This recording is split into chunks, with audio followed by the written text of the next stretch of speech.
we in there?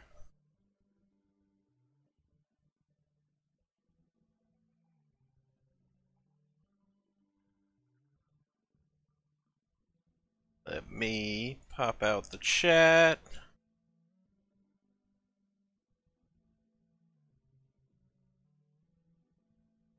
Because I don't really want to see the game in my side view.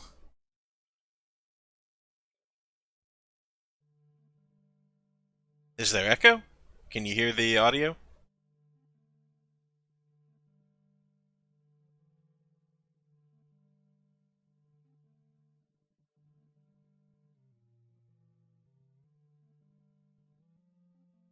Okay, cool.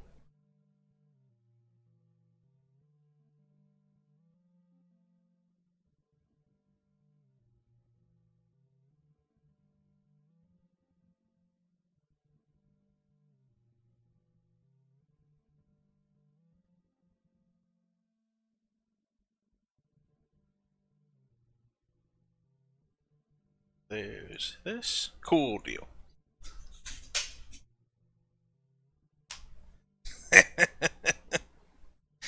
Oh, duck. Alrighty.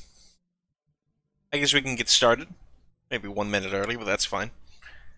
My name is mkosler. Today I'm going to be running V6 or VVVVVV or the letter V 6 times. There's probably 1,000 different ways that you can pronounce this game. It's a precision platformer that came out in 2010. It's been ported to just about everything, so you probably own a system that can play this. I think it's like $5 on Steam right now. Yes, down to down, down to down, or a bunch of spikes. Um, it's a very fun casual game. It's a great speed game. I learned this game actually for this year's 12-hour challenge. The run is pretty short, so if you're looking for something to pick up, to sort of complement your other stuff, this is pretty easy to get into. The world record for this category, which is any percent no telejumping, is I think 12 minutes and 4 seconds. Um, I'm not going to be quite that fast, but I'm not going to be that much slower. So yeah, one other thing, since this is a charity event, I want to challenge everybody listening to me to donate per death. It's a precision platformer, so there's a chance for some deaths. Well, there's actually guaranteed 7 deaths in the run. In my PB, I think I've got 16 deaths, and during my practice runs up to here, it's been anywhere from 20 to, I think the highest I got was 40. So just to give you an idea of what you might be going for, I'm going to be donating at $1 per death. If you can go higher, that's absolutely awesome. But if you can't quite make that level, if you want to just go for 50 cents, 25 cents, 5 cents, totally fine by me. I just would love to see some donations rolling in for our wonderful charity, Prevent Cancer Foundation. Additionally, there's going to be some clips and skips that I go for throughout the run, and if I get those first try, I'll try to call them out as I go through, but I might pass by them as I'm talking about other parts of the run. But at the end of the run, I'll put together a donation and send it on by. So with all that, let's just go ahead and get started.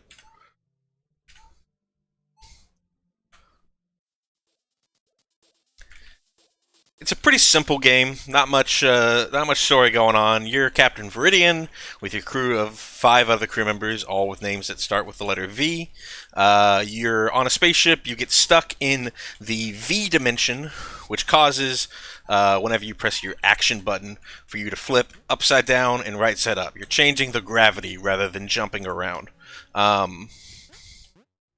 And you and your crew members get spread out all throughout the V dimension, and you're supposed to go find them. But and so we're doing that right now. But all throughout that, I actually uh, skipped talking about probably the biggest skip in the run. So somebody was saying that this game only has 3 buttons. There's actually 4 buttons. In version 2.0 and beyond, they added the ability for players to create their own levels. Um, but they wanted the ability for if you accidentally got stuck in the geometry in somebody's player created level, they wanted you to be able to go back to the last checkpoint. So, so they added in the R key, which basically just kills your character, Captain Viridian, and puts him back to the last checkpoint.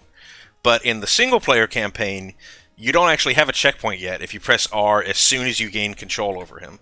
So they had to put in something for the your default. So they put you at your spaceship.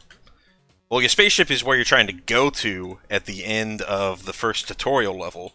So just by pressing R about 14 seconds into the game,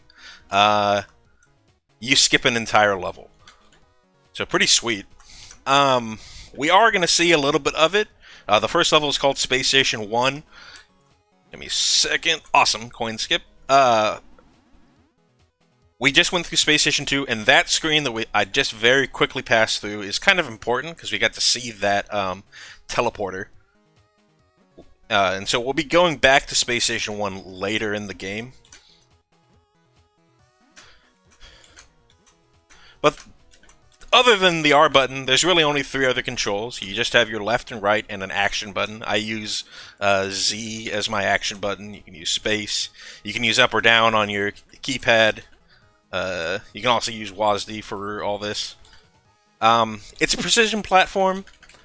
It's a precision platformer, just like something like a Super Meat Boy or whatnot. But it's a little different in that Captain Viridian has got a lot of acceleration and pretty slow deceleration. So he's kind of slippery. So throughout the run, I'll be having to make sure that I'm letting go of the direction I'm moving, or at the very end of every level, there's those teleporters that we have to go through. And in order to actually use them, I have to be at a full stop.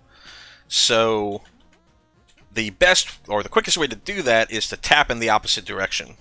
I think that's similar to what CSGO players do to line up their movements.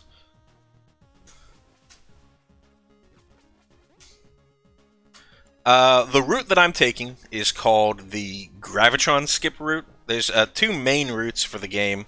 I guess there's 3. There's no skip, there's Gravitron skip, and there's double intermission skip. Oh yeah, I should talk about that. Yeah. A side effect of doing that tutorial skip is Captain Viridian is quite sad, and he'll be quite sad for about 3/4 of the run until we head back to that tutorial level. So Gravitron skip, the next level you go to after Space Station 2 is called the Warp Zone. The gimmick for the Warp Zone is the gimmick for the Warp Zone is that the screen wraps around either horizontally or vertically.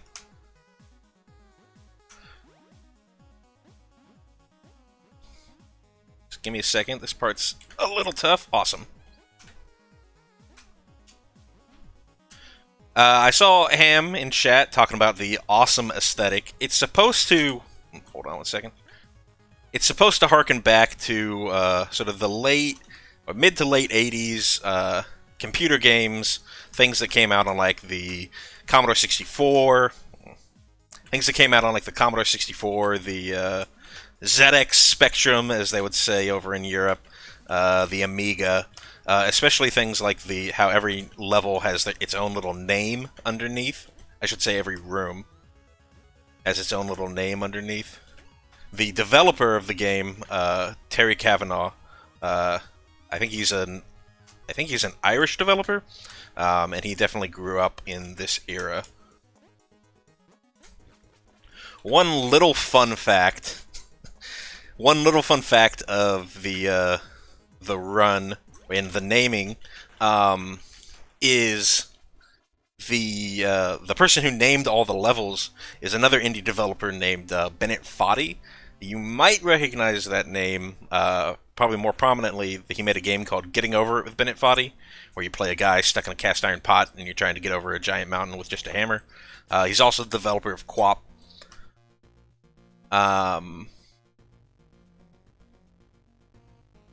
Terry Cavanaugh himself developed this game along with another one of my favorite games called Super Hexagon.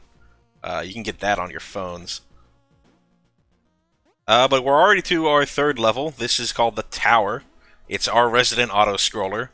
Though it's not quite as mind-numbingly dull as all other auto-scrollers. Obviously, you're doing the thing where you're trying not to die. But you can see that these checkpoints spawn on the floor and on the ceiling.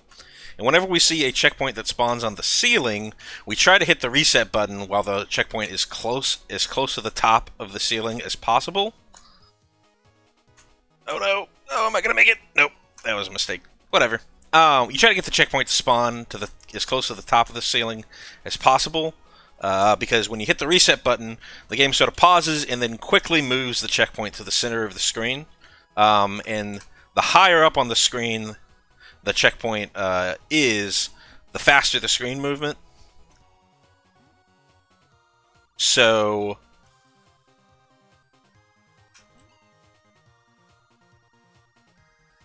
I'm slowing down for Deck.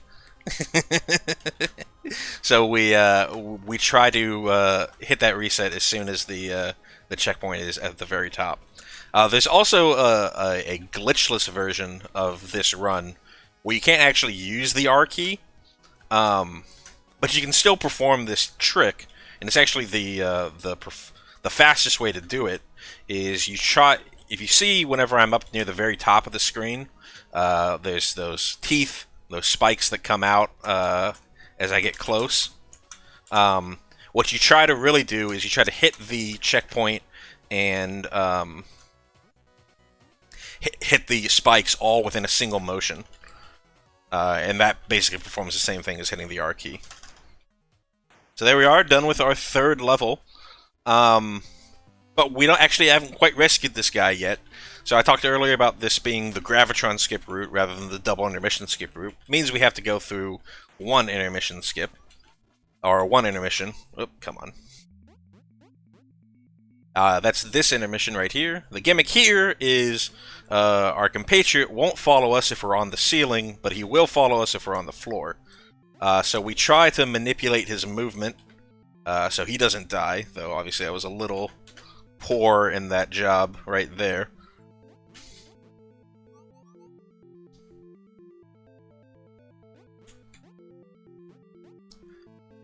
Because he doesn't really care for his own life, he just follows us blindly. You'll definitely see that here. I don't want him to get onto the platform until it's far enough down, and if I just keep staying on the floor, he'll walk right into those spikes. Here I have to be very careful, because he'll also just walk directly into those spikes. Up here is, I consider, the hardest room in the game. Not necessarily for this part, but this jump right there. Oh, dang it. That would have been awesome if I got that first try.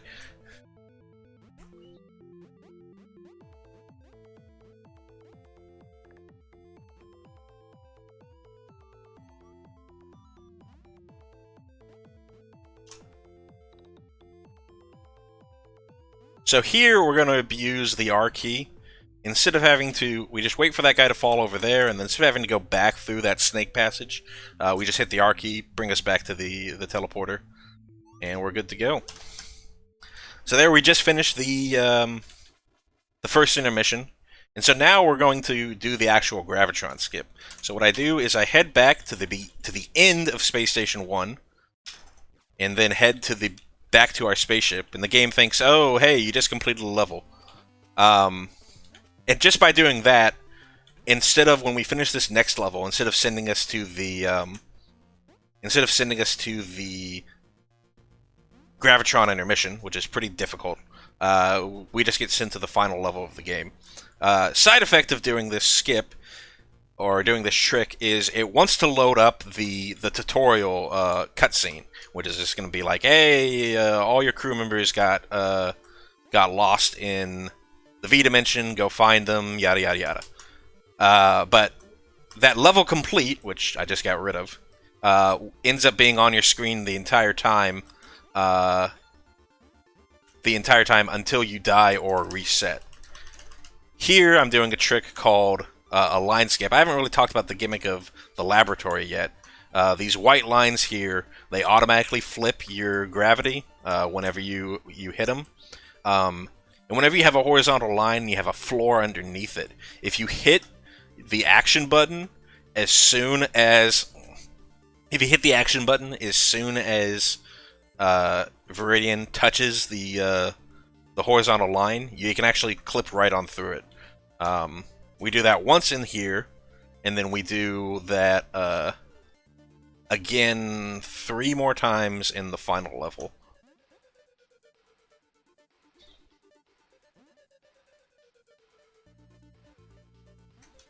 Oh.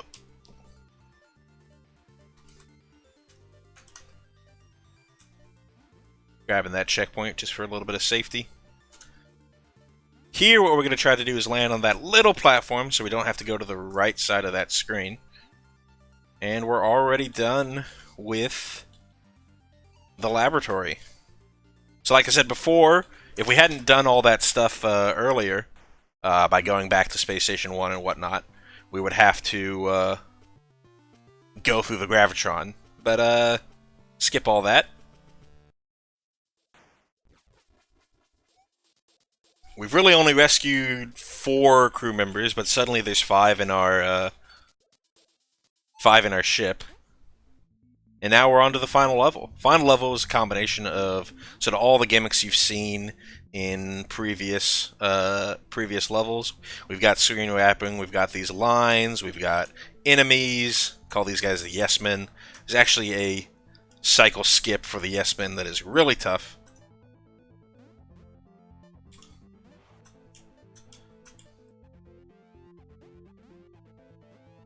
There is even an auto-scroller, actually 2 little auto-scrollers at the very end here.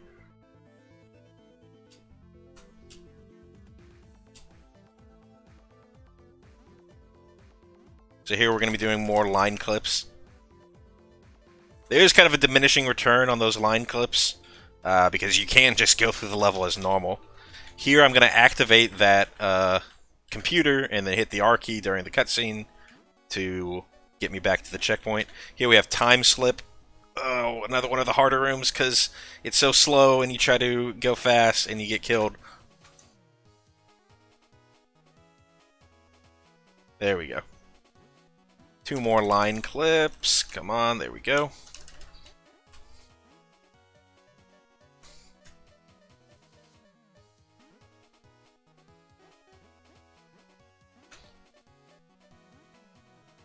First of the final 2 auto-scrollers.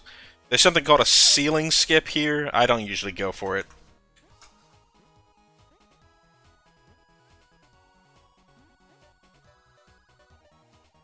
And now we have the final challenge. You don't really want to go super fast here, because you'll end up just hitting the teeth. Oh god, I had it first try, and then I missed that last movement, because I was moving too fast. Oh, that's a bummer.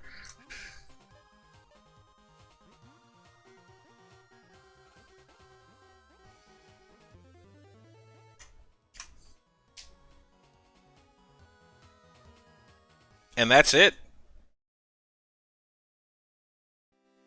Yes, there will be a death counter at the end of the run. Captain Viridian escapes from the collapsing V dimension, but he escapes into outer space. 22 deaths, that's not great. Or, sorry, I said that's not great. That's actually pretty good.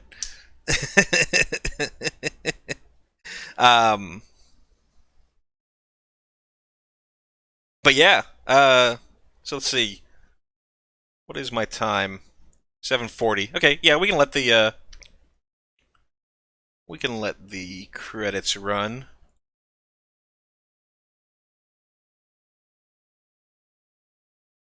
So is Captain Viridian going to just be hurtling off into space for the rest of his life? No! His crew. captures onto him and brings him back to his spaceship so they can explore the rest of the galaxy.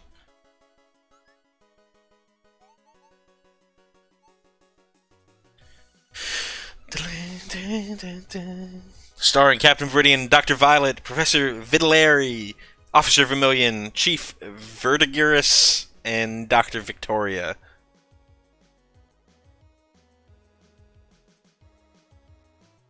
Thank you so much, Moogle, for the sweet donation. Let's go ahead and skip by the patrons, because I really want to show off the end screen right here.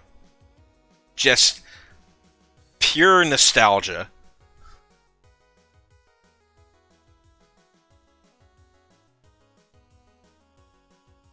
What are we doing right here? To celebrate escaping the V dimension, Captain Viridian and his crew are rocking out in a 6-piece band. They got a jam sesh going. Yes, it's on dial-up. This is me downloading the screen.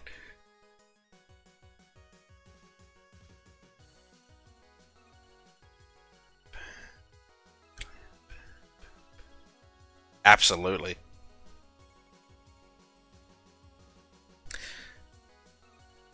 So yeah, 22 deaths. I made Truth Skip first. I made Truth Skip first try. I did Coin Skip first try. I'm gonna say I did the hard part of Final Challenge first try, so I'm gonna call that. I didn't get no deaths in Tower, so that's unfortunate. But still pretty good for me. And with that, next up we're gonna be having Moogle Mod running Gunpull Gunman's Proof. It's an action adventure SNES game. Came out late in the SNES's life cycle. And so I hope everyone sticks around. I hope anyone who tried to follow the death challenge, the death donation challenge, gets in their donations. And I'll see y'all throughout the rest of the marathon. Hope y'all enjoy.